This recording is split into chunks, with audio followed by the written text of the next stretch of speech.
You know, this race was projected to end around 9:30 p.m. Central Time, which is 10:30 p.m. Eastern Time in Charlotte. But if we go ahead and just take a look at the good old clock here, it is currently 11:04 p.m. or 11:05 p.m. in Texas, and technically midnight over there. So very, very close to midnight, and just what a wacky race. We have a lot to unpack after the Coca-Cola 600, and probably a fan favorite so far this season.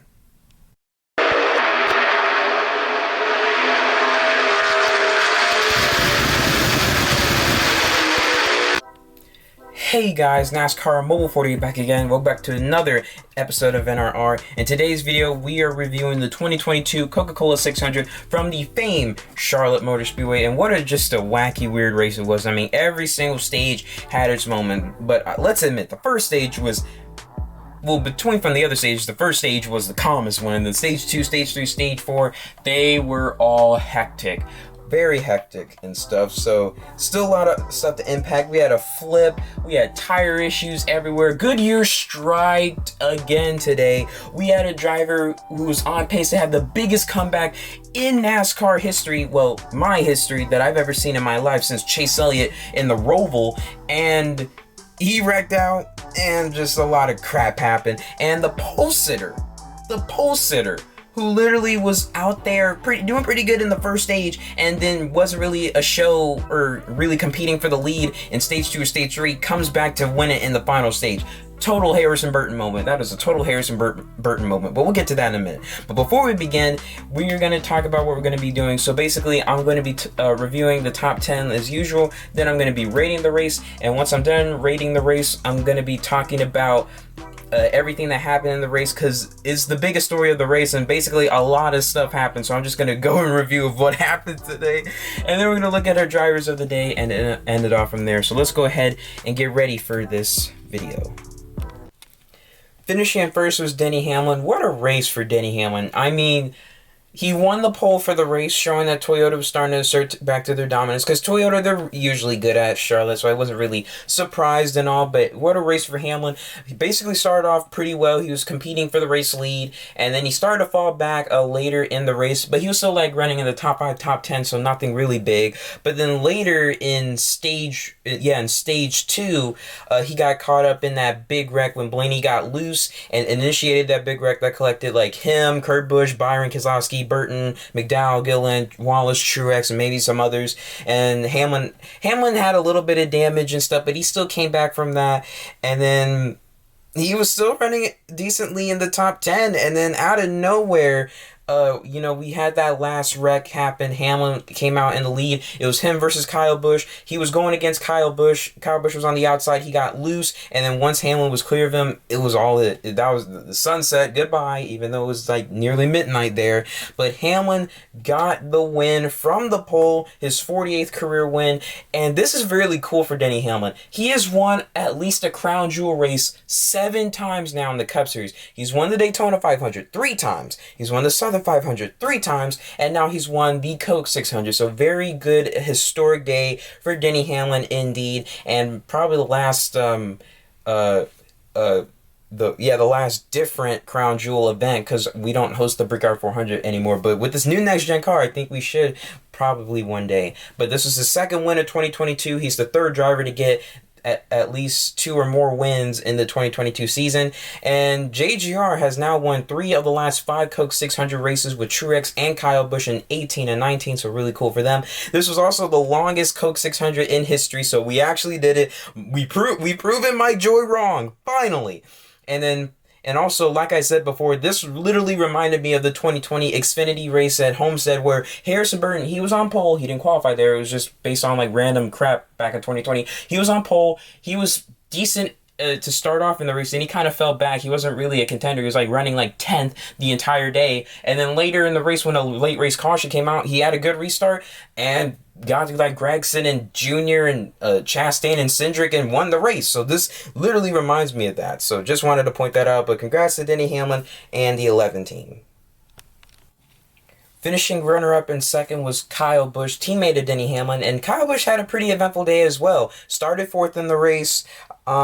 He had an issue with Daniel Suarez where Suarez kind of used him up the racetrack and Kyle Busch spun out and stuff, and we really didn't hear any radio from Kyle Busch. I don't know if he's all too happy with Daniel Suarez, but it doesn't matter because he finished better than Suarez at the end. But after that incident, Kyle Busch was he was a man on a mission trying to regain and stuff throughout the rest of stage 1 and stage 2, but then also coming to the end of stage 3, Kyle Busch spun out when he was coming to pit road. It was a sort of a save. I don't know. There's sparks everywhere, but he went in there, no caution. And then after that, he was just still a man on a mission trying to get back up there. And he was running inside the top 10, top 5. And then that's where he was at the end until the late race caution came out, battling for the lead with Denny Hamlin. Got loose. Hamlin took it, and it was all over. So a decent race for Kyle Busch, a decent comeback for him as well. Just was not enough to pull off the victory, trying to win the Coke 600 for the second time in his career, but he'll have to wait till next year. But still, a really good race for him and JGR overall.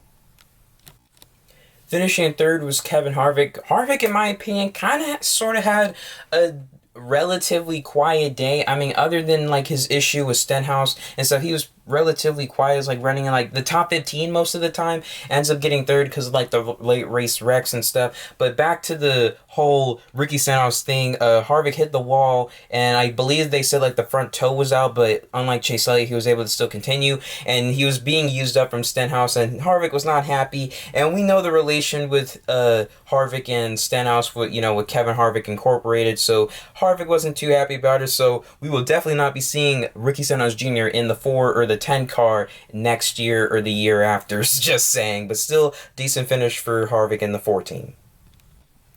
Finishing in fourth was Chase Briscoe. Just what a day for Chase Briscoe. I mean, literally. I mean, he wasn't really anything special and stuff, not until really the start of the final stage. I mean, he did get involved with that whole Suarez incident when Briscoe got used up. Suarez just came into him and Suarez just clipped himself, and so Briscoe had really nothing to do about that. But later in the next restart, when it was Larson and Chastain going at it, Briscoe started to get into the battle. He was going against Larson. It was really good battling, and then 2 to go coming into the mids of turn 1 and 2. Briscoe drove it in there, spun out, and took himself out. He had a tire down and stuff. Disappointing for him and Kyle Larson because Larson did not need that caution to come out. Then we had that late race late race caution, and then Briscoe somehow goes from puncturing a tire with 2 laps to go to coming back to finish 4th in overtime, which is really good for Chase Briscoe. But you also got to think, we had a lot of cars out, so it was kind of easy to do that. So well done for Chase Briscoe and the 14 team. And rounding out the top 5 and 5th was Christopher Bell after he started 3rd in this race. We all know how good Christopher Bell is at qualifying.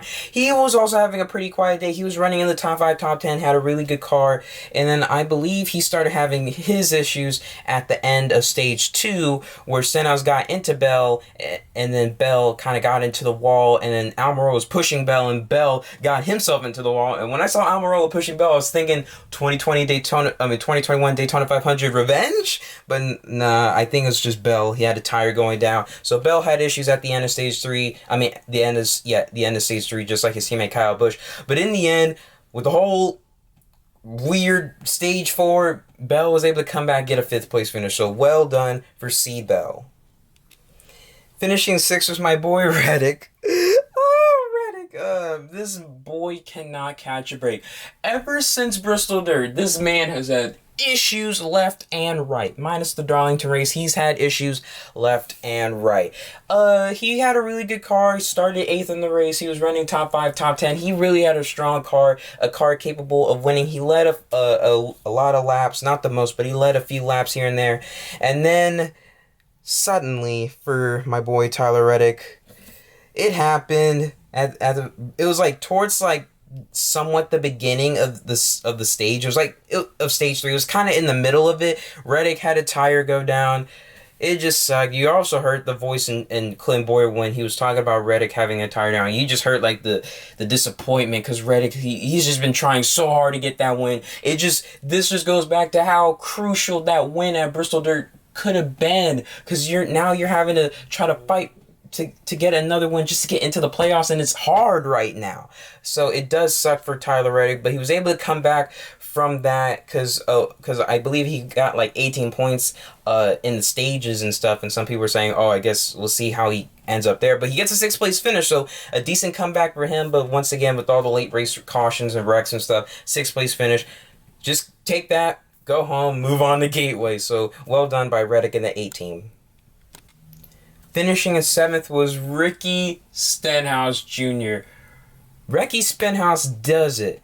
Look, he gets a 2nd at Dover, an 8th at Darlington, an 8th at Kansas, and now a 7th in the Coke 600.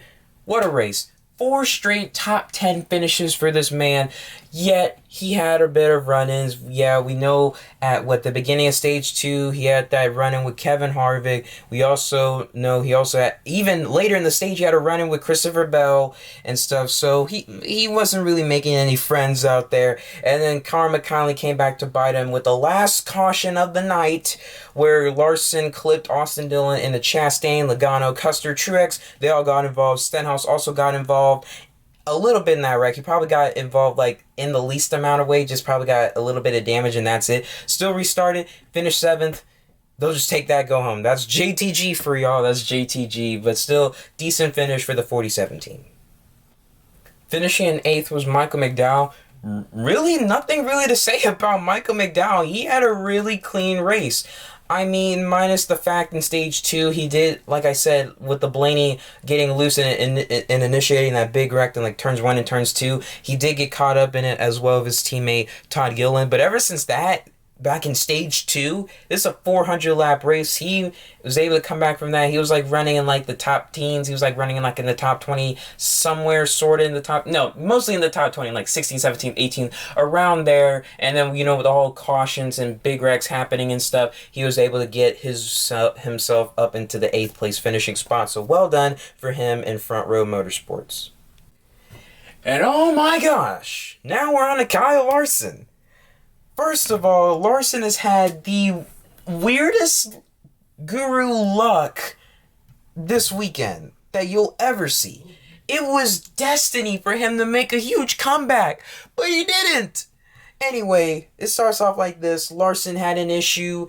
I think he spun out during practice. He had damage in practice. He had to go to a backup car. Something happened. I'm not sure what exactly wrecked or something. I'm not sure. Whatever. But anyway, Larson had that issue. And then he has 2 penalties in stage 1. 2 penalties in stage 1. And then he could barely make himself up into the, yeah, like after the first one, he was starting to make his way up into like the top 15, and then after the second one, he was like in 28th at the end of the first stage, and then he was like 14th, 15th in the second stage. He still had some issues here and there. I mean, yeah, like stage 2, he literally spun out, and then stage 3, Larson was just basically just trying to fight his way up into the top 10, top 5, and then eventually Larson grabbed the lead, and he was having a really good battle with Chastain. It was like the battle of the drivers who drove the 42 car. Who's the better one? Chastain or Larson? Whatever. And then he had that battle with Briscoe. Briscoe spun out trying to make a move on Larson. Larson had the lead. Caution comes out. Larson's pissed. He's like, oh, God. And heck, Cliff Daniels, I love that. I love what he said to Kyle Larson about the luck they've had in the first 200 laps and how they changed things around in stage 3. Really good for them, because 2 penalties and stuff with uncontrolled tires. The car was literally on fire on pit road. Their car was on fire. Their pit road was on fire. And they somehow were leading the race later, but then we all saw that big wreck. Heck, he didn't really get that much damage. He just slid through the grass like it was nothing and ends up still getting a 9th place finish. Just what a polarizing finish for Kyle Larson. Just, if Kyle Larson would have won this race, guys, this would have been the biggest comeback in motorsports history if I've ever seen. I mean, we've had the Marcus Ericsson come back from that, the jump in Nashville, and he won that race. That was the comeback there. And we also had a comeback with Chase Elliott back in the Roval in 2019 that I mentioned earlier. This would have topped that, but so far, Chase Elliott, 2019 Roval is still on top. Larson did not get the win, but still, Even though Larson had that last wreck with Dillon and Chastain and Logano and stuff, still gets a ninth place finish. Nothing to be ashamed of. Just what a polarizing race for Kyle Larson. Definitely the most polarizing one of his entire NASCAR career to date. And then finally, my boy Alex Bowman. I was paying a lot of attention for Alex Bowman. So if some of you guys don't know, the number one thing you guys probably noticed about Bowman is that like he had a lug nut issue at the end of stage 1, going into stage 2, and that was about it. That's probably all you guys noticed. No. But I don't know what was going on. Bowman does not suck at Charlotte. He's had good finishes here in the past. He literally qualified 9th yesterday, literally, and then that happens with the lug nut issue, and then the car, I don't know, the car was just bad. I don't know. His team is selling him.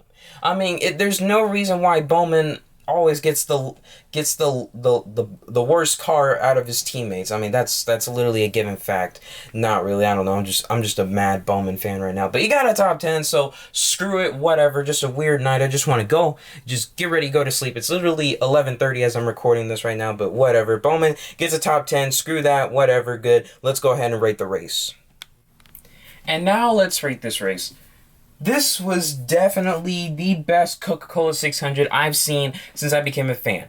2016, Truex dominated the whole thing. Heck, I didn't even watch the full race, so whatever. 2017, Kyle Busch and Truex were mostly dominating. I think Johnson was here and there. We had that big wreck with what?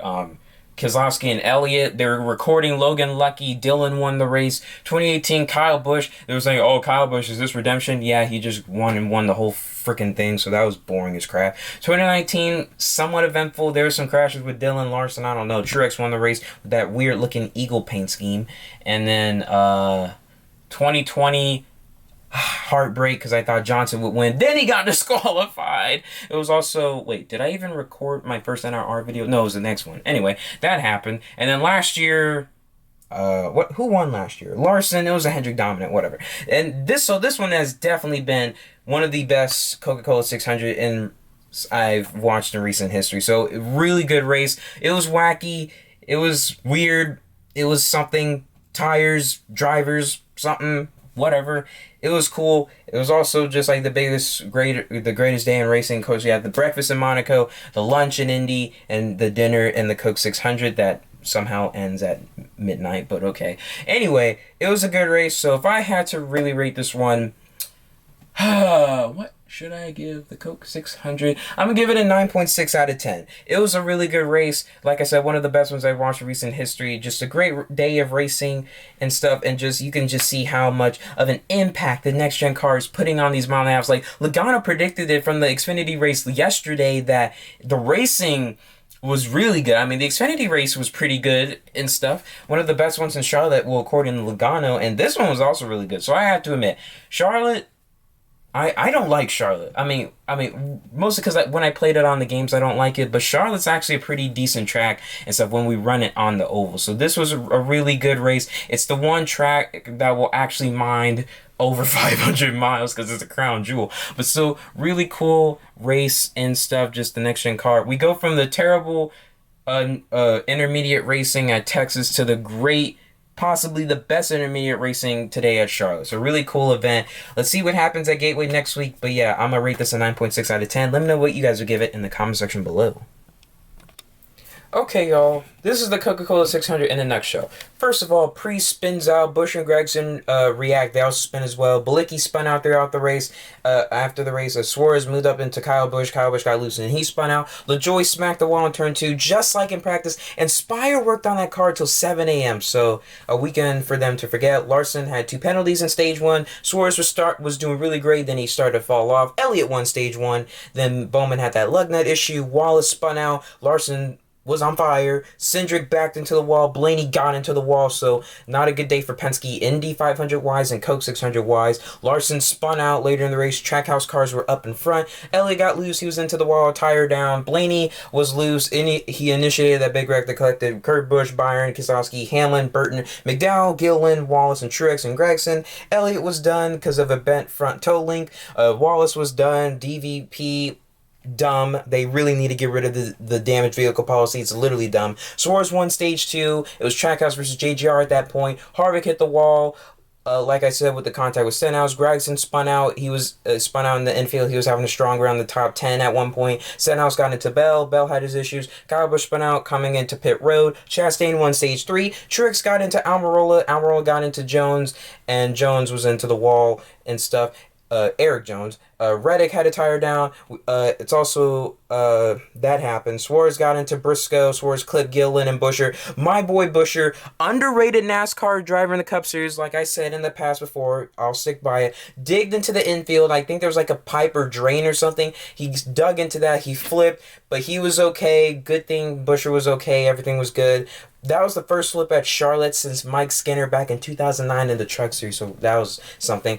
But since Suarez was out, there was no Mexico sweep because it would have been Perez winning the winning the Monaco GP. Pato O'Ward finished second in the Indy 500. Then we should have seen at least a top 3 finish by Suarez, a 3rd place at the Coke 600, but unfortunately wrecked out. So at that point, it was the battle of the drivers who won straight the 42, Chastain and Larson. Then it was Larson versus Briscoe. Briscoe spun out. So that happened. Larson clipped Austin Dillon into Chastain, Logano, Custer, Truex, Stenhouse involved. So Custer was out as well. That would have been his first top 5, top 10 since last year. So Chicken Cock was out of the race. The last race, and then also since this race almost ended at midnight, it would have been the first race that ended at midnight since the Daytona 500 last year. Ty Dillon was the only car with no issue, surprising. And then Hamlin won the race. So that is the Coke 600 in a nutshell. Now, for unlucky driver of the day, it was hard to decide. Like, Daniel Suarez, like I said, heartbreak for him. This was probably one of his best races of the season. I mean, he literally won stage 2. He was having such a great run. I mean, he fell off at the beginning of towards stage 1, but he was also having just a really good day. He led some laps. And then just that incident happened where he made a mistake, got into Briscoe and clipped him, and got into Todd Gilliland and Chris Buescher. Chris Buescher flipped, so do feel bad for him because it would have been a really cool Mexico sweep because Perez won the Monaco GP. Pato O'Ward almost won the Indy 500, but he finished P2. And it would have been cool for at least Dan Suarez to at least win or finish 2nd or 3rd in the Coke 600, but he got wrecked out. So it does suck right there. And Bubba Wallace, just him and Chase Elliott with the damaged vehicle policy, it's literally a dumb rule. I mean, we literally had that same thing with what's his name, Matt Kenseth, where too many men over the wall, you're done for the race. Wait, what? That was in 2017 at Kansas. Really, that was dumb. So damaged vehicle policy, it's definitely a rule in NASCAR that needs to be looked at about getting out, because like it's one of them. It's not really a rule we talk about a lot, but when it is talked about, you see it's like, oh, that's kind of unfair. So yeah, I just have to say about that. So those were the unlucky drivers of the day. Well, you already knew this was coming. Comeback driver of the day was Kyle Larson. You guys already know it. 2 penalties. One was for what? I think both of them were for uncontrolled tires. I'm not really sure. Fire on the pits. It was on the surface, and it was on the back of Kyle Larson's car. Spun out during the race. He spun out during practice. Did not qualify. Started 36. Was leading laps. Got caught up in the last wreck of the race, and then finally gets a 9th place finish. So you can't tell me that's a great comeback. I mean, that is still a great comeback. It would have been an even better comeback if he would have won, but he was close. It's because of Chase Briscoe we have some of these drivers can't win races. Reddick, it was because of Briscoe. Reddick didn't win because of Briscoe that Larson didn't win, so that sucks. Now, shout out to Harrison Burton. I'm going to give him underdog driver of the day because he finished 11th. This is his best career finish so far in the Cup Series. So really good finish overall for Harrison Burton. All the kid had to do was stay out of trouble. I mean, he got a piece of the damage. He got a piece of damage from that early wreck in stage 2 with Blaney initiating that in the midst of turns 1 and 2. But ever since then, I guess they got that patched up a bit, and they were running pretty well or running decent. I'm not really sure. They were probably like running in the top 20, but still a decent finish. 11th place finish, best career finish for Harrison Burton. And then for overall driver of the day, I'm going to give it to Kyle Larson. Because like I said, he had the biggest comeback I've seen in motorsports history. It just would, like I said, it would have been better if he would have won the race. But still, really cool for Kyle Larson to have such a day like that, and getting a 9th place finish at the end. I think they just need to take that and just be happy with that, because they let like 50 laps in today's stint. So overall, good race for Larson and the 5 team. But that will do it for today's video. So guys, thank you guys so much for watching. Please like, comment, share, subscribe. This was a hectic race, like I said, but still a really good 1.5 mile race. We're headed off to Gateway for the next one, the first time the Cup Series has run there. Michael Waltrip will be in the Fox booth for that one. And for the final Fox race of the season in Sonoma, 2 weeks time, Tony Stewart will be in that one. So really cool for Tony Stewart to be back there where he got his final win in his Cup Series career. So it should be fun these last couple weeks of Fox Sports, and then we're headed off to NBC/USA Network for Nashville, and then Road America and so on and so forth and stuff. So yeah, really looking good. Well, we're almost done with Fox. I cannot believe it. This year is gone by really quick. I mean, literally in 2 days, or I don't know, wait, is it midnight here? It's 11:45. It's really close to midnight here, and so we're almost done with May. We're about to start June. The summer is about to start, the summer stint, so we'll see who's going to be the best drivers in the summer stint. But that's going to do it for today. So like I said, I'll see you guys in the next one. If you want to check out my gaming channel, link will be in the description. If you want to check out my Instagram, link will also be down in the description below. Subscribe to the channel. You guys are awesome. See you guys in the next video. Have a great rest of your night. Happy Memorial Day. This is NASCAR Mobile 48. Peace out.